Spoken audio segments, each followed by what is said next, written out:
Yo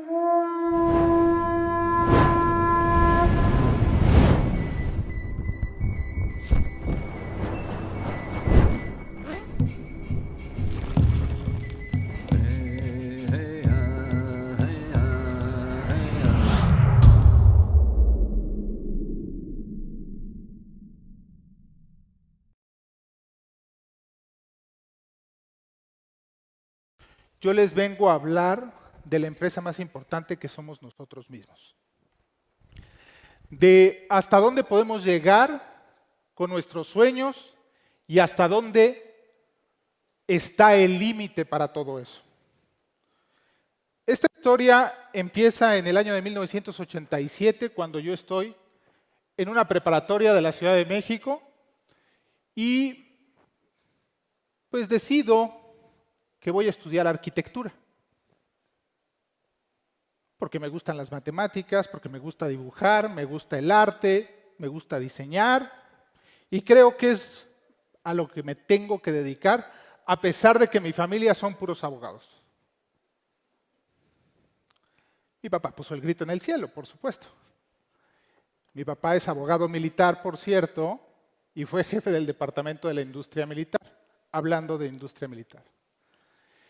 Y bueno, avanzamos un poquito, por favor, y entro en 1990, al mismo tiempo que la Facultad de Arquitectura, a trabajar a Grupo ICA. Grupo ICA está ya a punto de desaparecer por completo. Era la empresa más grande de construcción de Latinoamérica. Y decido, pues, que por ahí va el camino, ¿no?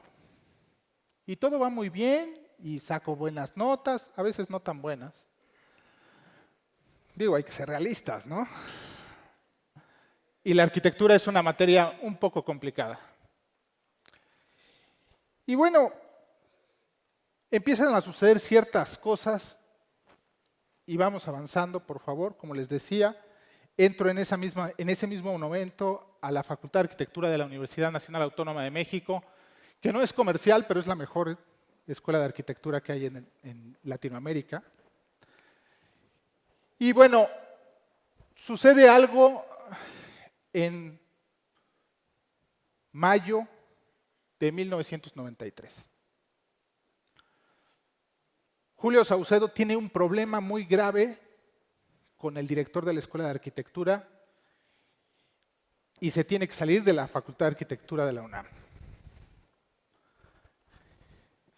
Y empiezo a buscar escuela, porque dije, no, bueno, esto no se va a quedar así, son mis sueños, ¿no? Empiezo a buscar escuela y en todas las escuelas me decían, tú eres Julio Saucedo. ¿No? Y en una universidad me dicen, tienes dos opciones. O te cambias de carrera o te vas a estudiar al extranjero. Porque te peleaste con el presidente del Colegio de Arquitectos de México. La inexperiencia. Ni modo. Eso pasa cuando uno carece de conciencia y de las consecuencias que pueden tener nuestros actos. Y bueno, decido entrar a la Escuela de Derecho de la Universidad Latinoamericana. ¿Por qué esa universidad? Pues porque estaba cerca de mi casa. Digo, la verdad. Y aparte porque mi papá, como abogado, era el maestro de amparo, nunca lo debí de haber hecho, era el maestro de amparo de esa universidad. Y al mismo tiempo, avanzamos por favor, entro al despacho familiar. Y bueno, parecía que todo iba bien. Y sí, si yo me hubiera querido dedicar al litigio, si yo hubiera querido seguir dando clases, como lo he hecho desde hace muchos años. Y en 1994 entro a trabajar al Senado de la República. Avanzamos, por favor. Y ahí es donde mi vida cambia por completo. ¿Por qué? ¿Avanzamos, por favor? Perdón, no pasa nada. ¿Por qué cambia mi vida por completo? Porque tengo el primer contacto con el derecho constitucional y el derecho electoral. En 1994, en México, viene la primer gran reforma electoral. Y me acuerdo que mi jefe, un senador por el estado de Puebla, pues de repente dijo, ay, esto quién sabe qué sea. Licenciado, me decía licenciado sin serlo. Licenciado, por favor, revises esto. Y me hace una nota informativa. Lo empiezo a revisar, me gusta, hago modificaciones, les gusta a la Comisión de Justicia y Puntos Constitucionales del Senado, se hacen los cambios, se impactan en la reforma constitucional de 1994 y digo, de aquí soy. Pero tenía yo el problema que no tenía el contacto con nadie para poder entrar a trabajar al Tribunal Electoral del Poder Judicial de la Federación o por lo menos al Instituto Nacional Electoral, hoy, antes IFE. Y bueno, dejo que las cosas sigan fluyendo. Termino mi servicio social y me pide el senador, oiga, quédese, no le vamos a pagar, quédese. Segundo error en mi vida, la inexperiencia. Y entonces me quedo a trabajar. Me hace jefe de asesores de nombre, ¿no? Porque no me pagaban. Y bueno, digo, está bien, avanzamos, por favor. Pero llegó un cambio en mi vida en 1997. Conocí a la que hoy es mi esposa. Y digo, pues no, como que de promesas de que me van a pagar algún día no vamos a vivir, ¿verdad? Y entonces entro a trabajar a Banamex y me ponen en un área que pues no es muy agradable para la gente. ¿Por qué? Porque aquí nos están pidiendo que hagamos una introducción. ¿Por qué? Porque me tocaba coordinar un programa de recuperación de cartera hipotecaria a nivel nacional. ¿Qué quiero decir con esto? Que me tocaba ir a decirle a la gente que había perdido su casa y que el banco la íbamos a subastar a través de un fideicomiso de garantía. Cuando viene la crisis de 1994, todos los créditos hipotecarios se cambian a UDIs y empiezan a haber reestructuras ilimitadas por parte de los bancos. ¿Y qué es lo que sucede ahí? Bueno, pues después de 4 o 5 reestructuras, la gente ya no podía reestructurar más. Y se meten a un esquema que se llamaba esquema de pagos mínimos equivalentes a rentas.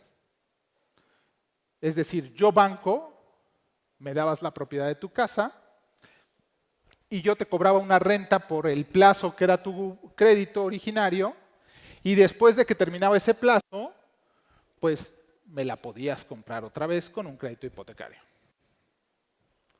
Era el ganar-ganar para el banco. Sí, soy realista. Así como dije que no siempre sacaba buenas notas, tengo que ser realista. Y al mismo tiempo, avanzamos, por favor, seguía yo trabajando en el buffet familiar.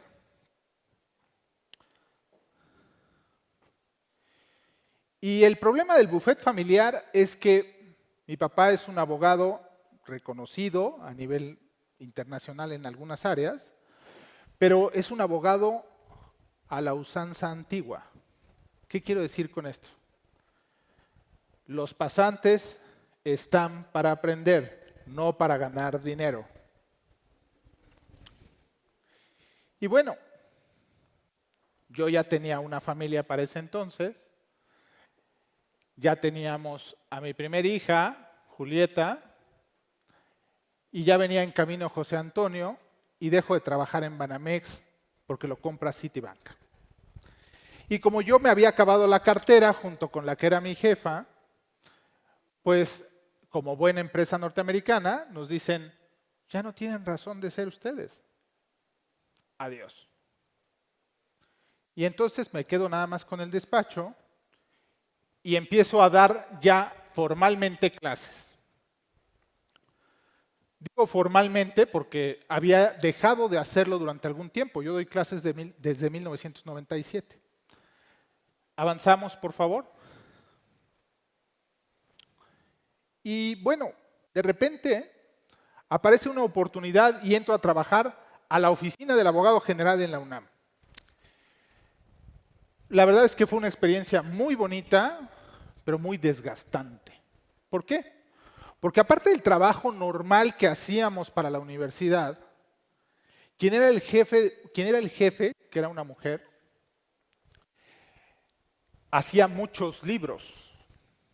Y entonces a los que nos gustaba la investigación, nos decía, nos vemos a las 11 de la noche para que empecemos a revisar lo que has investigado, ¿no?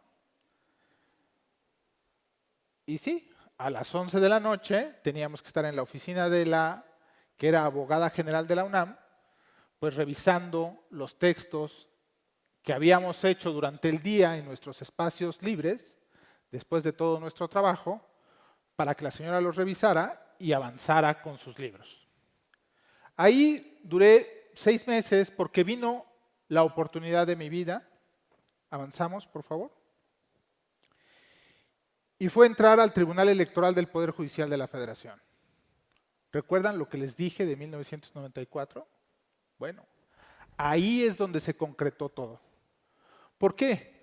Porque ahí fue cuando yo realmente encontré un sentido a todo lo que había aprendido en la escuela. Porque me di cuenta ahí que lo que a mí me gusta es hacer sentencias.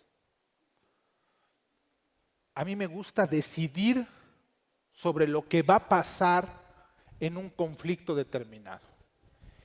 Y aparte, algo que muy poca gente ve, es que el Tribunal Electoral decide al final del día quién va a gobernar.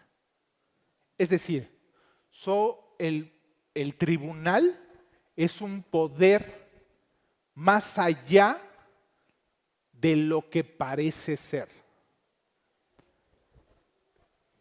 Y al mismo tiempo, conforme va pasando todo esto que les estoy contando, yo sigo estudiando.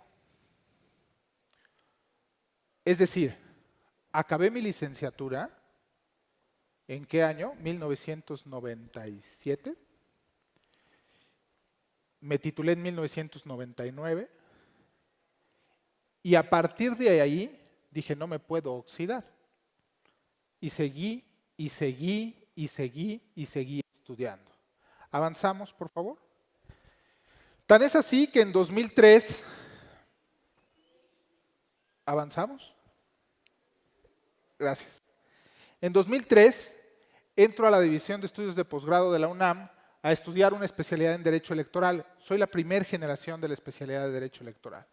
Fuimos muy pocos, fuimos 15 alumnos y nos daban clase los magistrados de la Sala Superior del Tribunal Electoral, los consejeros del Instituto Nacional Electoral y quienes han sido posteriormente magistrados y consejeros. ¿Por qué? Porque no había nadie más. Esta especialidad duró de 2003 a 2005. ¿Avanzamos, por favor? En 2005 empiezo a estudiar otra especialidad que da el tribunal, que es sobre justicia constitucional. Es decir, primero me enseñaron toda la teoría en la UNAM y después en el tribunal me enseñaron a aplicarlo para hacer sentencias. ¿Avanzamos, por favor? En 2008 hago una maestría en la Universidad de Castilla-La Mancha sobre justicia constitucional y derecho electoral. Aquí el tribunal tuvo la situación de brindarnos a los funcionarios del tribunal que quisiéramos la posibilidad de hacer una maestría de este tipo. Y vinieron cualquier cantidad de profesores españoles de todos los niveles a decirnos cómo se hacían las elecciones en España y a tomar parte de nuestra experiencia. Por ejemplo, algo que a ellos les sorprende mucho es que nuestras boletas y nuestra credencial para votar tengan cualquier cantidad de candados, con la finalidad de que no haya irregularidades, ¿no? ¿Por qué? ¿Por qué les sorprende tanto? Porque en España la boleta les llega por correo y la mandan los partidos políticos. Y en teoría todas las boletas son blancas, pero hay de blancos a blancos, ¿no? Y la forma de hacer trampa ahí es que pues yo mando una boleta blanca, pero como que color hueso, ¿no? Si yo soy del PSOE, por ejemplo, ¿no? Del Partido Socialista Obrero Español. Y si yo soy de otro partido político, mando una boleta blanca, pero pues medio transparentosa la hoja, ¿no? Y entonces, cuando sacan las boletas de los sobres, pues la gente ya sabe por quién votó, ¿sí? Y entonces, pues yo ya sé que si el sobre viene con ciertas características, pues ese sobre es para determinado partido. Avanzamos, por favor. En 2009 viene mi primera oportunidad fuerte dentro del tribunal. ¿Por qué? Porque dejo de estar en una área jurídico-administrativa, que era la Secretaría General de Acuerdos, y me permiten estar en Sala Regional Monterrey por primera vez haciendo sentencias de 2009 a 2011. Fue una experiencia muy bonita. ¿Por qué? Porque de no saber hacer sentencias, un día llegó alguien y me dijo, Julio, confío en ti, aquí está un expediente, lo vas a resolver tú. Avanzamos, por favor. En 2011, antes de eso, en 2010, tengo la oportunidad de ir a un congreso a Washington, sin imaginarme qué era lo que iba a pasar ahí. En ese congreso conozco a una persona que después fue mi jefa y me da la oportunidad un año después de regresar a México, a la Ciudad de México, a Sala Superior, ya como secretario de Estudio y Cuenta de la Sala Superior. ¿Qué fue lo que pasó en ese año? Después me enteré, la persona que me invita a trabajar se dedica a revisar todo mi trabajo. Todo lo que hice en Secretaría General, se dedica a revisar mis sentencias de Sala Monterrey y me brindan la oportunidad de llegar como secretario de Estudio y Cuenta, primero con una plaza temporal y después con una plaza permanente en la Ciudad de México. Lo que yo aprendí ahí fue que el Tribunal Electoral tiene la fuerza de nombrar a quién va a ser el presidente del país.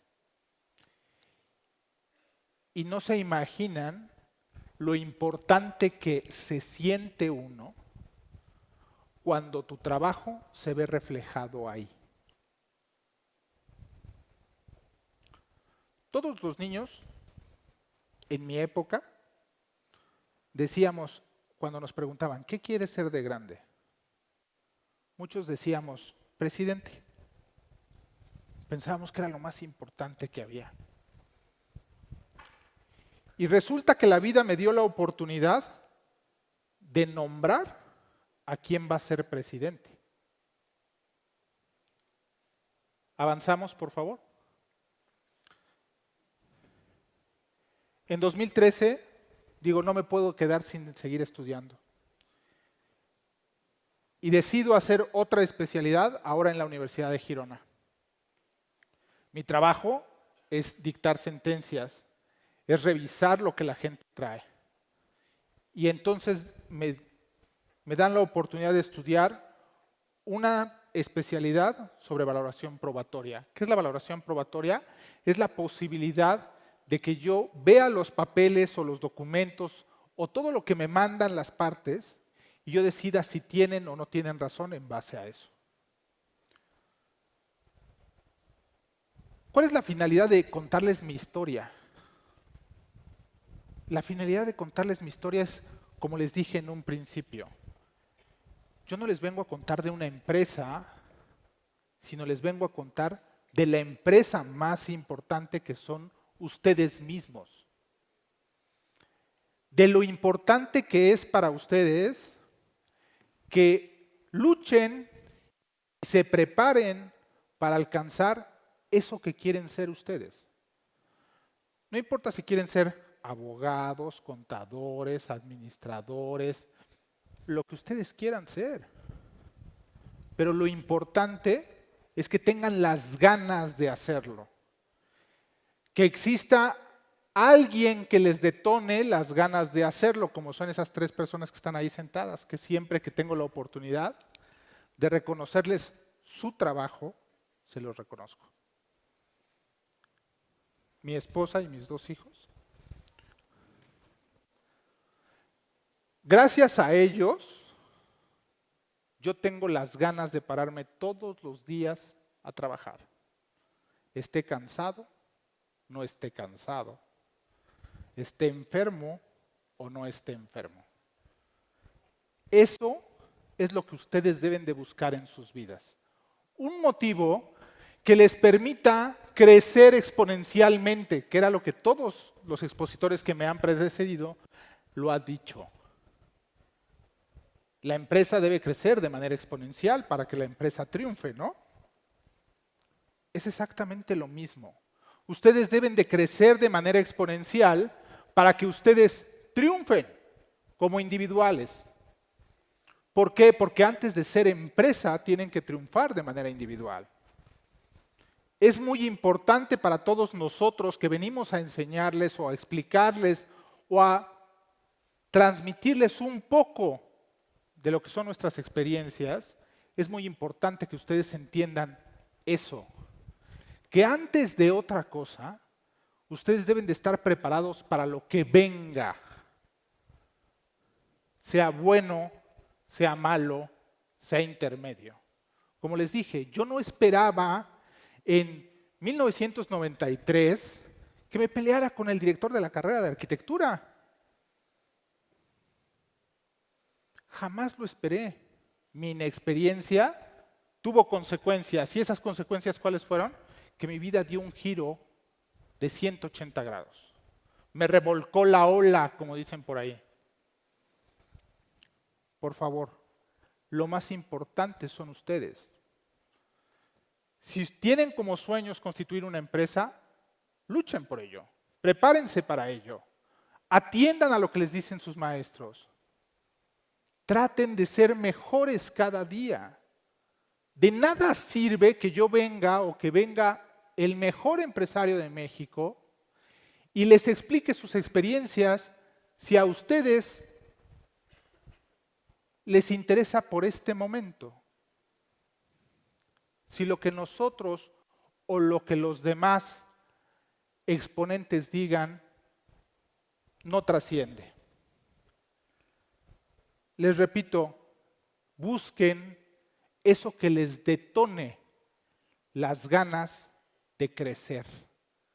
Para mí fue Adela, Julieta y José Antonio, en ese orden. Porque primero llegó a mi vida Adela en una mesa de dominó de la universidad. No digo mentiras, ¿no? No, si no, luego me toca Tina. Y después llegó Julieta. Y por último llegó José Antonio, el chiquito de la familia, que ya no es chiquito, porque ya es más alto que yo. Entonces, les pido que busquen esos pequeños detalles en la vida que les hará a ustedes crecer como personas, crecer como profesionistas, crecer como parte de una familia, crecer como parte de una sociedad. Si ustedes lo consiguen, siempre sus sueños se verán colmados. Siempre tendrán la oportunidad de que aunque los revuelque la ola, puedan buscar una mano, que para mí son ellos 3, una mano que los saque del problema. Muchas gracias. Creo que el formato es muy interesante. Es la segunda vez que me invitan a un tipo de congreso de este tipo y creo que la interacción con el público no es tan formal y eso permite que uno se explaye un poquito más y cuente más experiencias de vida. Lo recomendaría porque creo que la oportunidad que brinda tu universidad es muy importante. Creo que el que nosotros transmitamos ese conocimiento, poco o mucho, hacia ustedes, pues debe de trascender de alguna manera para que o no cometan los mismos errores que alguna vez cometimos nosotros, o en su caso, atiendan a estas experiencias que pueden considerarse de éxito en algunos casos. Muchas gracias. Se despide Julio Antonio Saucedo Ramírez, secretario de Estudio y Cuenta de la Sala Regional Monterrey. Invito a todos a que vivan esta experiencia del Congreso GERSA el próximo año.